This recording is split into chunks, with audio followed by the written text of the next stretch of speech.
আসসালামু আলাইকুম। অনেক মেয়ে আমাকে ভালোবাসে। তবে আত্মা বের হওয়ার মতন ভালোবাসা আমার স্বচক্ষে ২ জন মেয়ে পাইছি।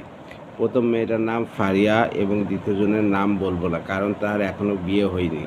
আমি চাই না আমার জন্য ওর জীবনে কোনো ক্ষতি হোক। ফারিয়া বুটিক্সের ছাত্রী ছিল। আমি ওর সিনিয়র ছিলাম। তবে আমরা একই ব্যাচে পড়তাম। মজার ব্যাপার হলো আমি ওই সময় প্রেম ভালোবাসা কী জিনিস বুঝতাম না। এখনও তেমন বুঝি না। ফারিয়া তোমার এখন হয়তো বিয়ে হয়ে গেছে, সন্তানের মাও হয়ে গেছো হয়তো। তবে এখন বলছি না বলা কথা, আমি তোমাকে ভালোবাসি ফারিয়া।